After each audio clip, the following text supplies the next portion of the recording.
And so I said, I'm going to clean up my act. So I stopped doing drugs. I stopped getting in trouble, and I kind of focused on my studies. Welcome back to another episode of Unbeatable. When you see Dianne in the grocery store, you would never imagine that the woman that you're looking at grew up in this traumatic childhood home, an alcoholic, abusive father, in and out of gangs, was expelled from school, and at 15 years old was the person who found her mother after she took her own life. Dianne's taken all of that childhood trauma. She's learned from it. She's grown from it.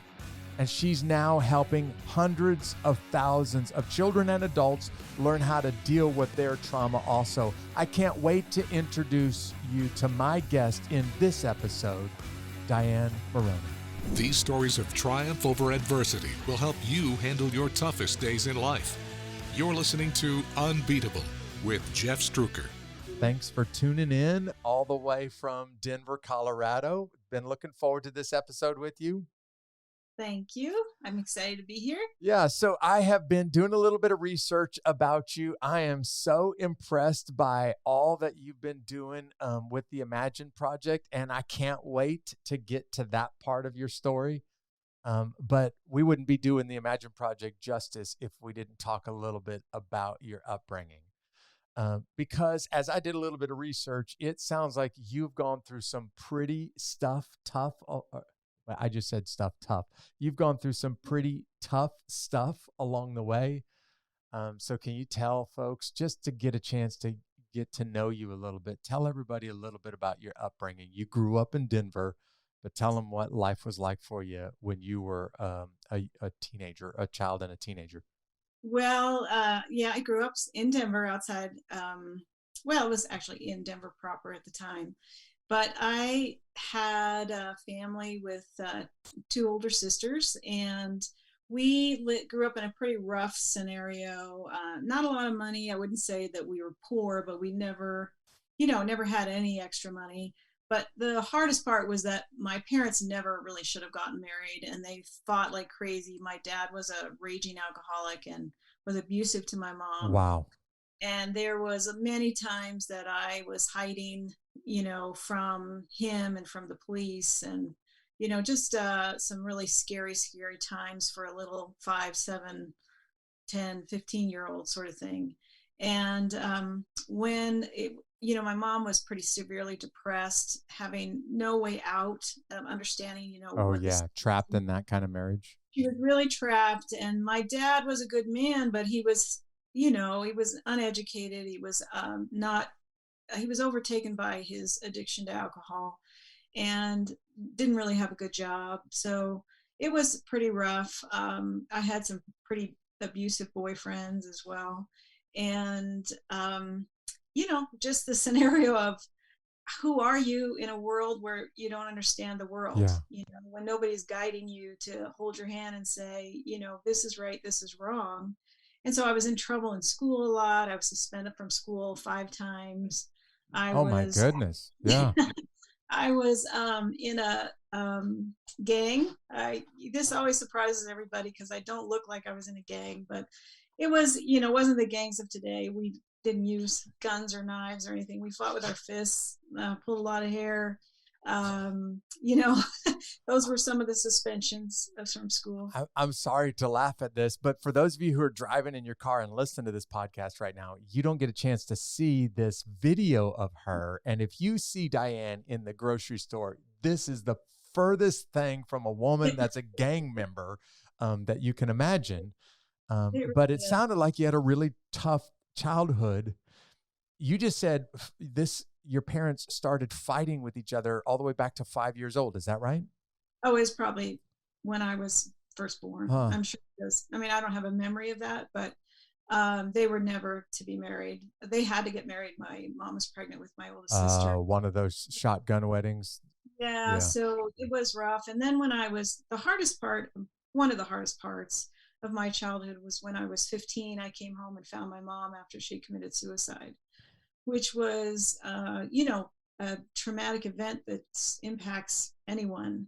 And extreme impact, and I don't think I really started to heal from that until I was in my 40s, but it was pretty tough. And So you found her. You were the one that found your mother right after she took her own yes, life. yes, it was actually ninth grade ditch day. I was 15, just turned 15, and it was ninth grade ditch day, and we were hanging out at a friend's house, and I came home. Hadn't heard from my mom that morning, wasn't sure where she was. I kept trying to call her, thought maybe she'd gone to work early, and came in, and she wasn't in the house, and went out. For some reason, I went out to check the garage, and That's there where you she found her? yeah, that's where I found her. Yeah, without getting into all of the terrible details, what was your first reaction when you saw your mother Uh, had taken her own life?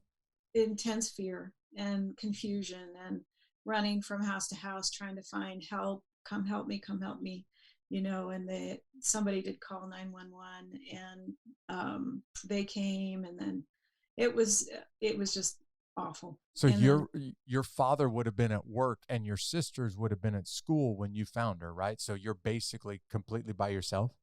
well, my sisters were out of school already, so I was living there with my mom alone. My dad was actually out of the house. They Uh-huh. were attempting to get a divorce, and so I was the only one that was there. And they eventually all came, and my neighbors came to, but there was no comforting 15 Oh year old man. who just witnessed that. And so that was a really sad education on trauma in Yeah. childhood. I'm also thinking you just described you're alone at home with her when this happens. You don't really have anybody, and I don't mean can't go to their house, but you don't have anybody to lean on after your mother's gone, right? I mean, your Um, father is kind of separated and an alcoholic, an abusive alcoholic. So who do you turn to when you lose your mother like this? I had some good friends in my little gang group, and they were actually, we were decent people, and we didn't, they did rally around me. So some of their parents did rally around me, and but mostly I was alone. I mean, I considered suicide that summer afterwards quite a Really? few times, and Yeah. thankfully, I never did. I couldn't make myself do it. So, so anyway, I just kind of trudged through it. And there was actually, I was in trouble a lot, and I was Yeah, you at that got suspended from school 5 times. I That's, was, I was in I don't know if trouble. that's a record or not, but it ought to be. Yeah, and so it was, for me, that was a lot, and for my family, and I mean, my dad never even graduated from high school, so there wasn't a lot of education in our Uh-huh. family. So, but I was smart enough. So something switched. I felt such guilt after my mom died that I said, well, this is my fault. It wasn't my fault, but that's what a You 15-year felt, yeah, thinks. sure. And so I said, I'm going to get good grades. I'm going to clean up my act, and I'm going to, so I stopped doing drugs. I stopped getting in trouble, and I kind of focused on my studies. And I was so bored. I'm like, well, I'm going to see if I can get straight A's for a semester. And I got straight A's one semester in high school. And then I ended up, so a friend of mine said, you should really apply for college. And I'm like, college? Nobody in my family goes to Yeah. college, but I did. I applied because she said I should. And then she said, there's this scholarship out there, the Mason's Benevolent Fund Scholarship, that is for people who've been through tragedy, and Yeah. you should apply for that. So I did, and I got it. I was one of, I think, 5 in the state of Colorado that got Wow. it. Yeah. And it's because I had cleaned up my act, Yeah. and they saw that. They came to interview me at my home, and they saw my dad was such a mess.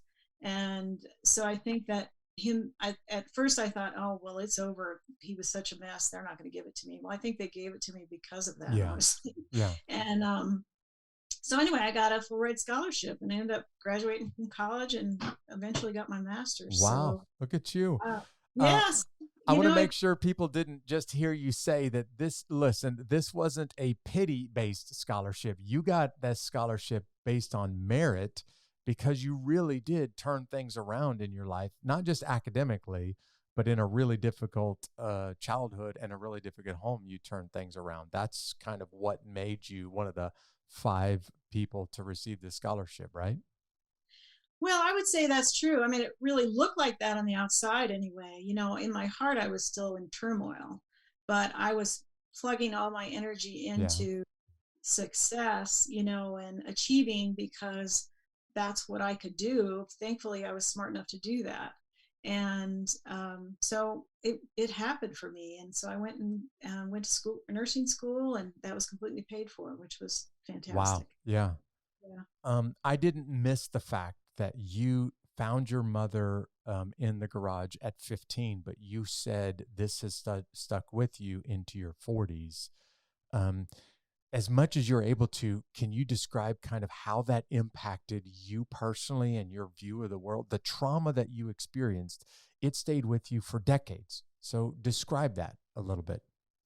Yeah, and I think I'm just not just, but I've gotten to the point where I can talk about it without feeling my heart turning and Yeah. churning, and the inner turmoil that happens when you have trauma.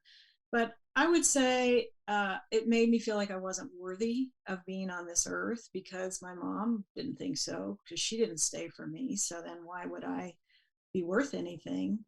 It made me often struggle with depression, anxiety, which didn't understand, Uh-huh. but just how I viewed myself in the world, that I wasn't enough, probably was a good way to sum it up.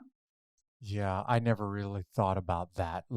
But if you're the only one living at home and your mother just took her own life, it would be natural to feel like, I guess I'm not enough for her or for the world, or else she would have stayed around, and she didn't.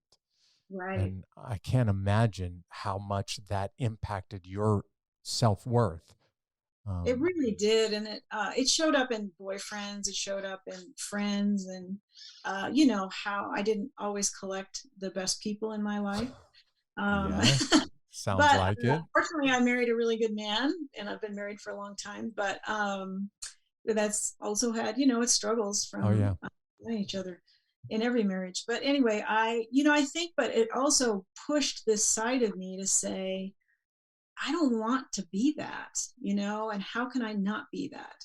And when I was, I mean, sometimes you're not weak enough to really, I Right. mean, you're not strong enough. You feel very weak and unable to push yourself. But that's when you, try to find help, or you just make it through the day, sort of Yeah. thing. And then you can find that strength again. Yeah. Somewhere you always find that strength Yeah. again. Yeah. And I think I really listen to my gut a lot, and I think that's really what helped me get through things too. Yeah. When you say listen to your gut, for people that they know the phrase, but they don't understand how to do that, what do you mean? So I think the best way to explain it is when you listen to your gut. If you're thinking about something, thinking about doing something, or making a decision about something, and you just feel your body, and if it says, "Yeah, I'm pretty comfortable with that," then go forward. But if it's there's something in you that's screaming, saying no, no, or if it gets tight, it gets uncomfortable. That's kind of listening to your gut and Uh-huh. saying, "That's not okay. Don't do that." And when my friend said, "I think you should apply for college," and so then I don't know if I consciously said, "Okay, what does my body say at that time?" Yeah. But I think I just went, that that feels okay. All right. I mean, it's scary, but and it's not something I feel like I can do easily, but I can do it. There's plenty of things that we do in life that, and you know this better than anybody, that don't feel easy, Right. but we know we can. Yeah. And so we have to give that ourselves that little extra push. But if you're really feeling, asking yourself a question and it's like no, then trust that. Don't do it. Yeah. I'm glad to hear you describe it this way, because for some people, they have ignored their gut. I'm using your phrase with some air quotes here, for so long that they don't even recognize it anymore. They wouldn't recognize what it's like to listen to their gut. So I kind of needed you to explain to them, if you've been ignoring this small voice inside of you for so long, pretty soon you don't even know what that voice sounds like. And it is it takes a little bit of practice, or not practice, but it That's takes a it. little bit of intentionality. Let me put it that way, to start And I listening to think your gut again. right. I do think it takes practice because I think you can start with small things. You're at the grocery store. Do I need some milk? And then you can listen to your body, and it feels comfortable. Maybe I ought to grab some Yeah. milk. Yeah. And then it gets, and it gets bigger than that though. But you have to kind of be quiet and know how to. You can't be listening to your gut where you're having a conversation that's crazy in the room. There's the trick right there. Listening to your gut takes a little bit of quiet introspection. Big word I just used for people. And if it's never, ever, ever quiet around you, it's going to be almost impossible to listen to your gut, right? Yeah. Absolutely. So taking a walk in nature, at night when you lay your head down on the pillow or wake up in the morning, those are good times to be quiet and to listen. Yeah. Um, so let's talk about, you went through a lot of trauma as a child, as a teenager, but then you went through this moment of utter helplessness when your daughter Mackenzie was born way early. Can you talk about that and describe how far along you were and how dangerous this was for her and probably for you as well when she was born as a premature baby? Sure. So first of all, I'll say that I was a NICU nurse. I was a neonatal intensive care nurse. So I took care of preemies for my career. When And, Mackenzie was born, you were yeah, already. when Mackenzie was born, I was a NICU nurse. And so, yeah, I went into labor at about 22 weeks. Full pregnancy is 40 weeks. And babies can't really live on their own until about 24 weeks, sometimes 23, but it's Yeah. pretty rare. Yeah. So she was born 25 or 26 weeks. So right in there. Right at the very edge of being able to survive on her own. Yeah, so this was 93. So this Uh-huh. was a while ago. And things have even improved more since then. But then it was still really edgy whether or not she could survive. And she was 1 pound, 12 ounces. So she Oh was my tiny. goodness. Yeah. She's the size of a But Pepsi can, basically basically. weighed as much as a loaf of bread. Yeah, a small loaf of bread, Right. a bun. So anyway, so she was born, and she was basically 4 months early, and was in the NICU for a really 4 months, a little over 4 months, and came home when she was about 6 pounds. She was really sick, Oh for no. about Yeah. Yeah. she was on a feeding tube for 5 years, oxygen for 3 years. Wow. She was just and PTOT surgery is almost died a couple times. And I say that very cavalier because it's been in the distance enough now that and she's doing great, by the way. I She's was just about 28. to ask you that. So is Yeah, she beautiful she's and healthy 28. and Yeah, she's amazing. all right? She's a photographer, a freelance photographer in Nashville, and she just had an art show last Thursday that was amazing. So she's doing awesome, Yeah. and really she's an inspiration, truly. But yeah, but it was rough, and that's really where I started to kind of hone in on trauma with kids, because I saw the trauma in her after she, in the hospital, after she came home, saw the trauma in me.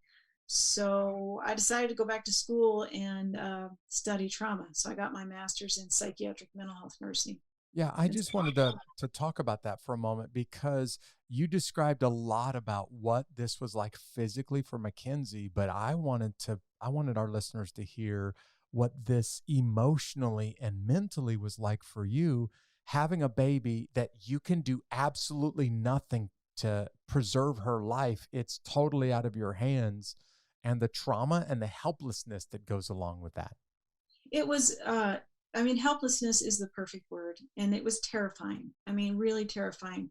And they say that preemie moms and dads, if you've been through trauma in the prior to the birth of your Hmm. baby, Which you you're have more, been through a lot of it. yeah, then you're more likely to develop PTSD. And I did. I developed PTSD. I didn't recognize it for a long time, Uh-huh. but I had it. And so I had this obsession with getting her well and doing everything I could to make sure she was going to be okay. Because I knew, because of my Yeah, education, sure. what we were up against. And so emotionally, I was filled with anxiety, you know, obsessed with her, and was she going to be okay in the next day, and the next hour, and the next month. So that was pretty hard. It was hard on her, and I think it was hard on my family Uh-huh. too, because I was obsessed with it. So OCD developed a little bit, anxiety developed, in and out of depression when she Yeah. wasn't doing Yeah. well. You know, and I call it kind of a chaotic brain when you go through PTSD or trauma, even if it's not PTSD, but trauma, you get kind of chaotic, and it's very hard to settle your system. It's very hard to, and it's neurologic. It's not just emotional, it's neurologic. Your system has a hard time calming Yeah. down. Yeah. And I had a hard time. Sleep doesn't come so easily, you know, so all those things were happening to me. And to her, I mean, it was more my mother's eyes, you Uh-huh. know, seeing, well, she's not doing this right, or this isn't developed quick enough, or, you know, so she looked really great in so many ways, although she didn't eat. That was the biggest thing. That was her trauma. Uh, that's how it showed up in her. Really? She wouldn't put any food in her mouth, hence that she had the feeding Yeah, tube. 5 years on a feeding tube that's incredible. Well, she didn't need it for the full 5 Uh-huh. years. So she started actually putting food in her mouth at about 18 months. Uh-huh. What we did is she had a pump, a feeding pump at Yeah. night. And what we did is we started feeding her ice cream. Of Haagen Dazs course. mint chocolate Yeah. chip, to which she still really loves today. But and the doctor said, give it to her whenever she wants it. Just don't have any control over it. Let her eat whatever she wants. Ice cream, only ice cream, if that's all she'll eat. And so we started with that, and then we barely, you know, my husband's Italian, so they're all about food, Oh, right? yeah. And so they were always slipping her this, or trying to get her to eat this. They were sure they could get her to eat, right? Got a spicy meatball for her. Yeah. So anyway, it was my sister-in-law who I think really gave her the idea that food was comfortable, food Yeah. was easy, and it was safe. So today she's not even 100 pounds, and she will eat a giant plate of pasta. Followed And by a huge bowl of chocolate chip ice cream. exactly, Yeah. exactly. But she doesn't eat a lot, so she'll go until noon without eating any Uh-huh. food. Huh. So she still has, you know, just, it's not typical, but I would say it's okay. She's not starving or anything. She's not anorexic. She's Yeah. just tiny. So anyway, that's how the trauma showed up in her. And socially, she had a hard time socially when she was growing up, you know, kind of bullied a little bit more than she should have been. Well, any child who looks a little bit different, comes from a little bit different background, gets bullied, unfortunately, in our day and age. So Yeah, exactly. you you went through trauma as a child. You had a child that went through trauma, but for people that are not aware of this, you basically had a front row seat to one of the greatest just a terrible word for it, one of the biggest examples of childhood trauma in American history. I'm talking about the school shooting at Columbine High School. For those of you who are not making the connection, if you don't remember it, go do a quick Google search on what this was like and what happened, because the entire world held their breath during this event. But Columbine High School is a suburb of Denver, and you're living in Denver at the time. Can you just go back and describe what this would have been like for you, having a front row seat to one of the biggest childhood traumatic events in our country's history, at least school shooting related? Yeah, you know, it's something that's a little bit hard to describe, to be honest.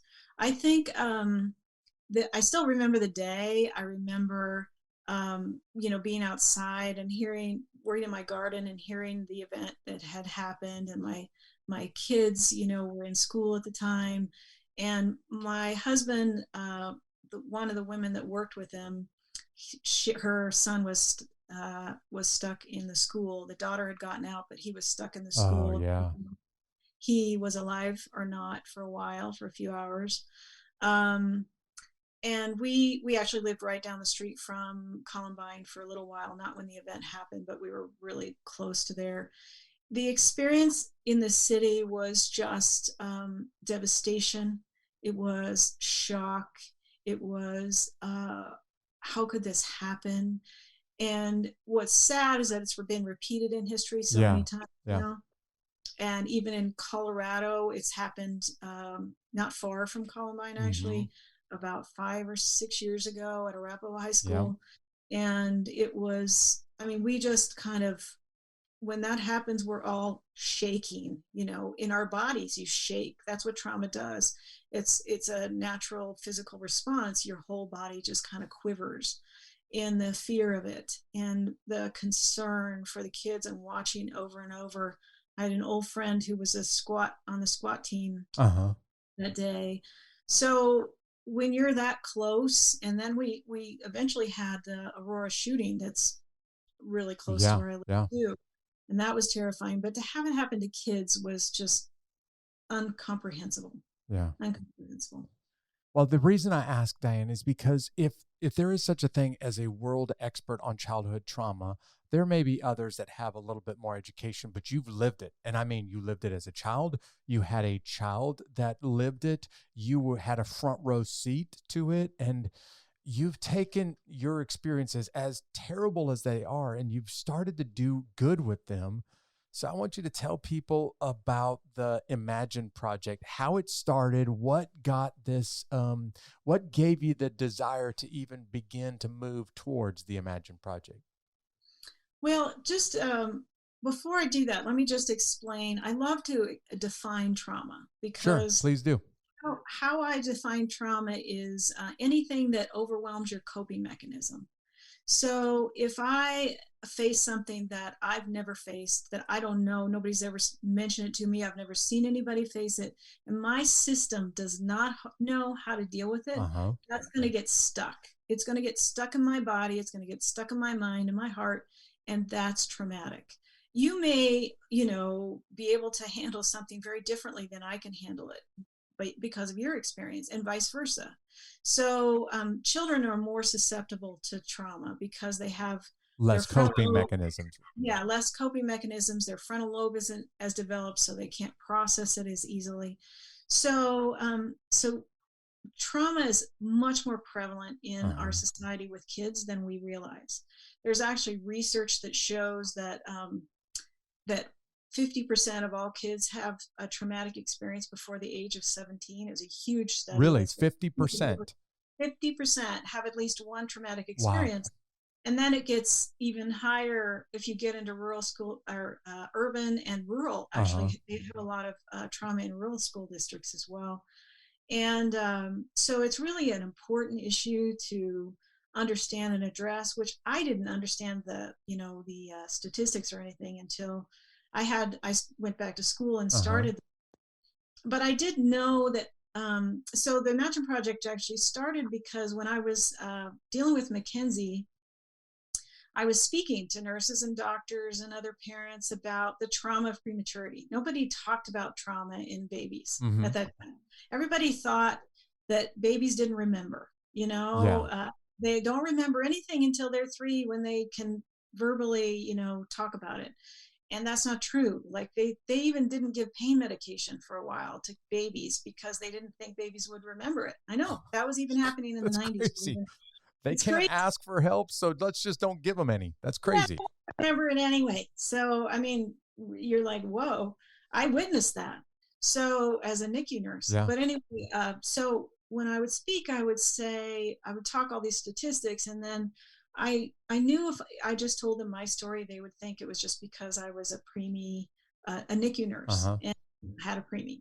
So I asked other parents on the internet to tell me their story using the word imagine. It just was an idea that I had. Why imagine, by the way? Is there something attached to that word? It was just an idea at the time. But what I realize now, the word imagine is a safety word. It's a word that when you tell your story using the word imagine to begin every sentence, it's very different than when you tell it just as it's a regular story.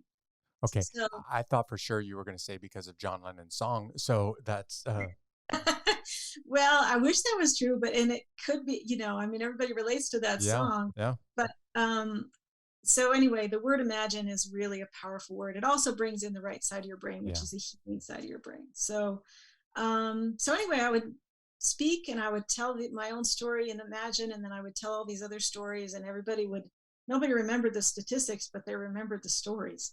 Yeah. So I thought, well, what else can I do with this? And so in 2010, I decided to take it bigger, and I wrote a book. I traveled to different parts of the country and interviewed ordinary people with extraordinary stories and amazing stories. There's a story of Columbine in there, a woman that was in Columbine. There's former military in the book. All And right. yeah, and so there's some really great stories of people overcoming and doing great things in the world. Um, and then after the book came out, people were saying, well, this is really healing to write my story like this. So I thought, well, what do I do with this? Do I work with people, with veterans? Do I work Uh-huh. with people who experience suicide? And then I thought, well, kids, man, if I would have had this, how much more easier my life would have been if I would have had some healing when I was young. Right. And so I asked a friend who was outside of Denver, an eighth grade science teacher, to see if his kids could write their imagined stories. And they did. They wrote incredible stories, and of being bullied, of loss, of parents not paying enough attention to Uh-huh. them, parents paying too much attention to them. But what was really striking and sad is in this room of 28 kids, 3 kids talked about suicide Oh my ideation. goodness. So I was like, whoa, and a little bit of a panic there Yeah. because we realized that it was a window into the psyche of our kids. So Uh-huh. I thought, well, I'm going to keep going. So I did, traveled wherever I could, and different states, working with kids who are homeless to affluent kids.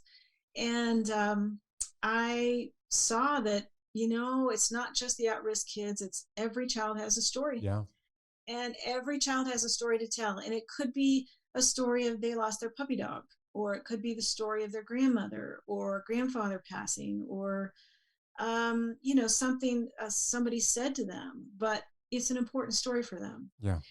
What's important about the Imagine Project is that it asks them to tell the hard part of their story, but then we are asking them to imagine what's possible instead. So step 4, there's 7 steps, and step 4 is how do you want that story to end? Yeah. What can you imagine in your life that's going to be different? So they get an opportunity to see that they don't have to be defined by their story. Uh-huh. And it's really cool because they flip and they see it. And then all of a sudden this light comes on and they're like, wow, this is really me, not that story. And it's pretty cool. Yeah. So that's that's how it all evolved. I like the fact that you give people, especially kids, an opportunity to kind of picture a different future. You've gone through something difficult in the past. Your past doesn't, or your future doesn't have to look like this. And I also want to just point out, hey, your first book, The Imagine Project, when you just started putting those stories of courage, hope, and love down, it got attention and it won awards, which leads to the second book. You're now empowering kids, the Imagine Project, empowering kids to rise above their drama, trauma, and stress. I asked you about this a little bit before we began talking, but can you give our listeners an example of what this is like? Can you give them an example of one of those stories? Of the children's? Yeah, Sure. I'd love to. This comes from a 5th grader in a very well-to-do school, actually. That's in Denver. Okay. Imagine listening to a book being read by your teacher. Imagine being depressed when a horrible word about Black people comes up and the boys around you start laughing. Imagine that trust is being broken and friendships being lost. Imagine a heart filled with empathy to the top. Imagine so much empathy that people not involved start to tear up. Imagine a room filled with sorrow and depression. Imagine apologies made and hearts melting into one. Imagine friendships restored, but trust still lost. Imagine being broken and blown in the wind. Imagine trust being earned and things are back to normal, but there still might be broken hearts, but still a sense of belonging. Imagine trust being earned, hearts put back together with trust and friendship. Imagine hope. Wow. So this little boy, You said that he was a fifth grader? yes, Wow, that's a very very bright fifth grader right there. yes, very poetic and beautiful. And so this actually, I think it was a girl that wrote this. Forgive me, but I think the little girl. Forgive me to. I won't mention her name, but she went on to start a Black Lives movement in her school because to give a background on this little girl, she was almost mute until she was 5 years old, and she could not. She was so deeply shy that she Uh-huh. couldn't speak. And her mom, we've interviewed her mom since she wrote this, and she has really opened up, and now she wants to be an attorney and the whole Oh, thing. that's beautiful. Her mom really believes that it was the Imagine Project that helped her to switch because it gave her a voice. It gave her the ability to speak her truth and to see what was happening in the world and to be able to say, hey, look at this. And it isn't okay, but look at how we came together as a room. Mm-hmm. This incredible teacher that did this with these kids, and he had started the Imagine Project um, prior to this in this classroom. So they had this as a tool. And when this book was read and this happened, they were able to use the Imagine Project to process what was going on in the room and help bring the kids back together again. Yeah. And the kids apologized, and they Oh, yeah. all. Yeah. So that was cool. It sounds like this fifth grade girl, she really does have a very powerful voice. It just happens to be written, maybe more than spoken. But wow, what a great example that you used of what these stories are like. Um, this project is starting to get some attention, right? So you got a chance to start telling people about it, maybe even appearing on a couple of prominent talk shows about it. I hope so. Yeah, I Yeah, mean, and so that's great. I'm here with you, but we, yeah, we have reached probably 500,000 kids across the world. man, that's amazing. We're in 50 states and 24 countries. It's real easy. It's free. The Imagine Project is free. Yeah, I It's hope you heard that. It is not only powerful, but it's free. exactly. So you just go to theimagineproject.org and download the journals. And then there's a 7-step process there for K through 12, and there's also an adult journal, so anybody can download it and use it. And it's meant, I mean, the reason why I've set it up for teachers primarily is because they reach the most Yeah, kids. sure. And so it's meant to do as part of a writing project in a classroom. And fifth grade is a really sweet spot, but it works Uh-huh. well for all ages. So yeah, it's a really powerful, it brings camaraderie. I think uh, in Columbine, I mean, looking back in reference to Columbine, had the two gentlemen that created, that caused it, Uh-huh. the names are eluding me, which is okay. They had the opportunity to speak their truth and to make amends with these other people that why they were so angry, or they'd written this story and their parents could see what was troubling them.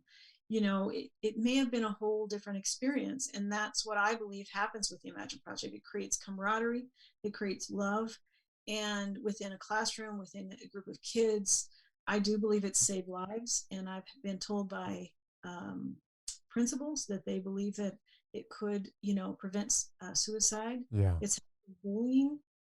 I know that for a fact.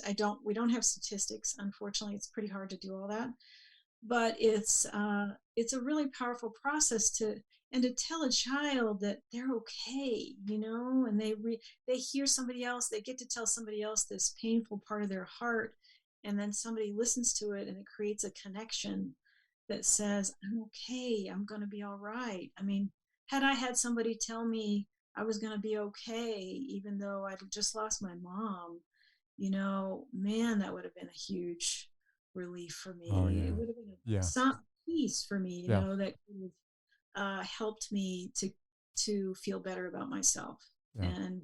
and dream about possibility. Yeah. So That's what the word imagine asks you to do, is to dream. mhm. It sounds like it's heavily built around journaling. Is that right?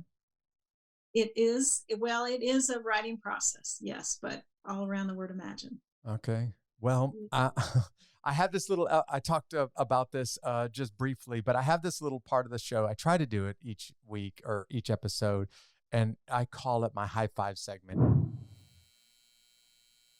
And this is my way of just describing kind of how I approach the topic of discussion. I was thinking about this episode today, and I was thinking about journaling. I don't know if you're aware of this, Dianne, but I am a published author, but I hate journaling. So I got this segment. I want to give you now my high five reasons why I am the world's worst, literally, if there is such a thing, the world's worst at journaling, not journalist, but at journaling. And number one is because I would like to say it's just because I don't have the time. But everybody who journals tells you that's a lie. You have the time to journal if it's important to you. So I try to argue my way with myself of saying, I don't journal, Jeff, because you just don't have the time. But the truth is, I've got the time. I just don't want to spend the time doing it. Number two on my list is I would tend to say I don't enjoy writing, and I mean literally pencil and paper writing. I don't mind so much typing. I just don't like number three on the list, writing or talking about me. I love to write. I love to put words on paper about other people. I just don't enjoy writing or talking about me. And when I sit down to journal, I am immediately struck with writer's block, because if I'm talking about me, I don't even want to talk about it. Which brings me to Those aren't working for me yet, by the way. yeah. No, for me. Which brings me to number four on my list. I, believe it or not, am the world's worst at spelling and grammar. If there isn't a team of people looking at what I just wrote, it will be a disaster. Anything that I put in the public eye is virtually, it will look like a third grader wrote that and didn't even go through a spelling class. So when I write and journal, I know I'm just journaling for me. I also know that I don't have to focus so much on the spelling and grammar, but it's just a vivid reminder. I don't even know how to spell some very simple words. I just expect spell check on my computer to figure out what I'm trying to say and autocorrect it for me. Which brings me down to the biggest reason why I don't journal, because I'm always afraid that journal is one day going to fall into the wrong hands. And I'm not talking like national secrets kind of stuff. I'm thinking somebody's going to read this journal years from now and think this is the biggest idiot that's ever lived on planet Earth. Who would possibly spell that word that way about himself? So when I start thinking about journaling, these are the top 5 reasons why I'm the world's worst at this, and have started and failed journaling, no exaggeration, 20 times in the last, 20 years. Do I get to respond? Yes, please do. Okay, so none of those work. So, I know. They're all lame excuses, but it's still my excuse. So the journals are digital, so if you want, so you can do it all on the computer, so you don't have to worry about writing, spell check. We tell kids all the time, it's not about grammar, punctuation, or spelling. You just write, right? So it's all coming from your heart. Time, I get the time. So this is my challenge to you, okay? So I say that you download the journal, and you don't even have to do the journal. I'll just tell you right now, write one story about, you can even go as deep as your experience in the military, or you can do it something lighter about something else. And every word starts with the word imagine. So you begin, imagine, all the people. That's what I was going to do. All the people. Well, you can start there if you want to, but imagine a dream of becoming Ranger, right? An Army Ranger. And then you kind of continue and you write it until you want to stop. And hopefully, naturally, it'll flip into the positive. If not, remember to end it into a positive. Yeah. The last one can always be imagine hope, like the 5th graders do. But once you do one, and I would love it if you even would accept my challenge and to put it below this interview on your webpage or something somewhere. Doesn't have to be long. It could be long if you want it, but it could be short. And then every time you want to journal, do it in your head using the word imagine. If you're in the car and you're thinking about something, you just say imagine. You start writing an imagined story about it until it flips into the positive. And then you don't have to write it. You don't have an excuse. You could just be driving.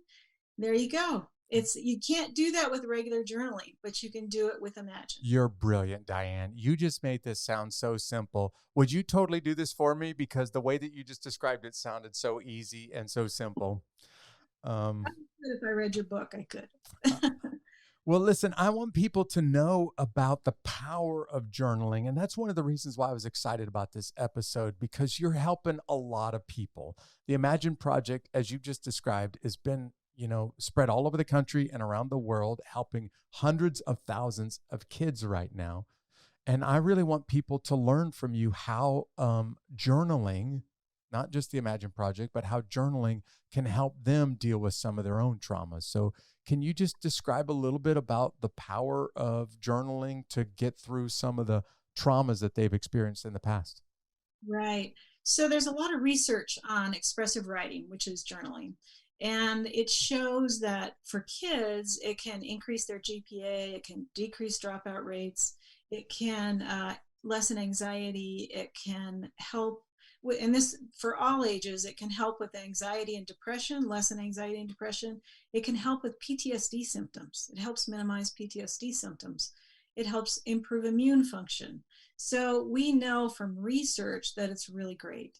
And it also just gives you a voice to just talk about stuff that you might not have somebody there to listen, right? And you don't want somebody to hear everything. You don't want Right. somebody to read everything. I'm the same way, to be honest.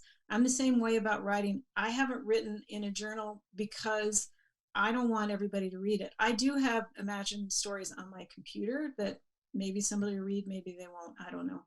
But anyway, they, you know, it, the Imagine Project process is just simplifies journaling. Yeah. Makes that all those reasons that you mentioned, they don't work because it's so simple. And I often now do imagine stories in my head if it's something's really struggling. I'm struggling with something, so I don't have to write it down.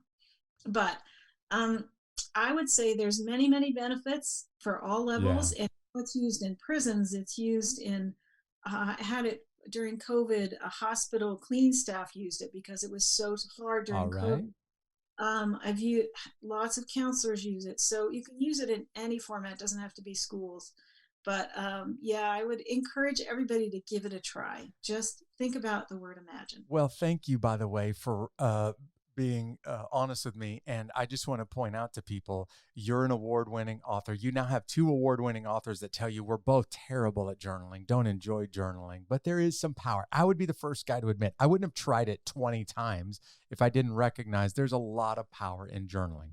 So I'm going to take you up on this challenge. But here's the deal. I'm not going to write it and send it out there for everybody because you'd laugh at my spelling.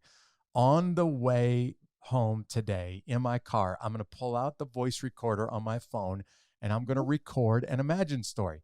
And here's how it's going to go. I'm going to start it like that famous movie trailer voice, Imagine a World. I can't get down there, Dylan. I'm trying to make my voice go really deep so I can do that Imagine a World thing. And then I'll just take off and run from there. I hope so. I hope you do. And then, let me just close it with step 7 is every day, 30-day challenge where every day for 30 days, you write down 3 things you're grateful for, 3 things you want to imagine in your I life. love that challenge. One act of kindness every day for 30 days, which changes brain function. We know it changes neural pathways. So that would be another challenge. I would Yeah. put into everybody out there. Brilliant, because I was about to ask you to give people one piece of advice. This episode is going to air not far after New Year's, and lots of people all over the world make New Year's resolutions. They know that they're not going to follow through with them, but they make them anyway. And then they get frustrated and disappointed because they made a New Year's resolution. And then like 0.5 minutes later, they've already broken their New Year's resolution. So I want you to take, if you're listening to this, I want you to take up Dianne's challenge. Would you, for the next 30 days, spend time and think about 3 things that you're thankful or grateful for? And every day for 30 days, think of those 3 things, whatever they are, and start to focus on something different. Right. So new thing, it could be every day, it could be something different, what you're grateful for.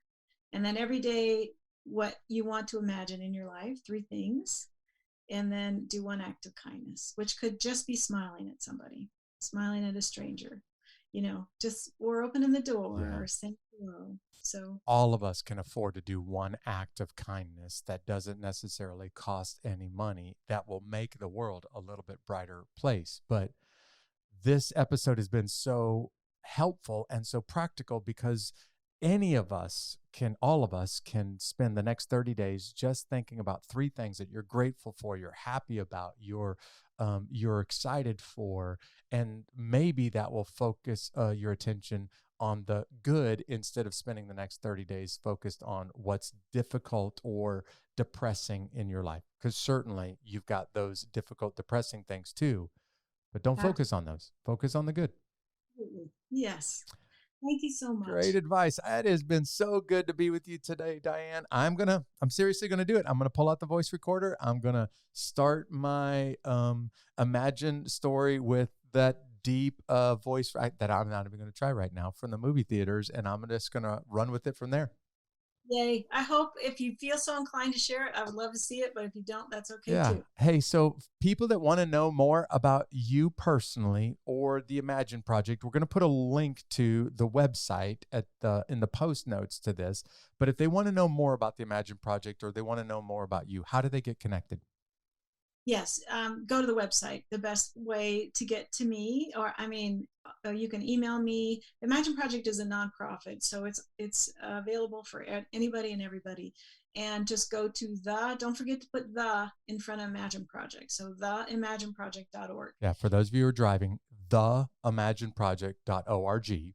Or those of you who are listening to this, you'll see it in the notes to this broadcast, theimagineproject.org. Get connected there. Yes. Thank you so much, Jeff. Thanks for being part of this episode today, Dianne. Hey, you just heard it directly from Dianne. Would you take the 30-day challenge? Over the next 30 days, every day, would you find 3 things that you're happy about, 3 things that you're excited about, 3 things that are good in your life? And after doing this for 30 days, chances are your 2022 will look better and be different too. I'm going to take the 30-day challenge. I hope you will as well. If you found us for the first time, maybe this is your first time on our podcast, I want to ask you to go ahead and subscribe. You can go to any of our social media channels. Just search for @Unbeatable Podcast. And why don't you go ahead and subscribe on social media? If you've been following us for a while, would you give us a rating on your favorite podcast platform? Just tell the world how awesome this podcast is. And by the way, I've got a free gift for you. We just created a PDF book called The Unbeatable Army Survival Guide. It's totally free. All you got to do to get this download is just go to unbeatablearmy.com, join the email list, and become part of the Unbeatable Army too. Thanks for being with us. I hope you have a great week. See you next time.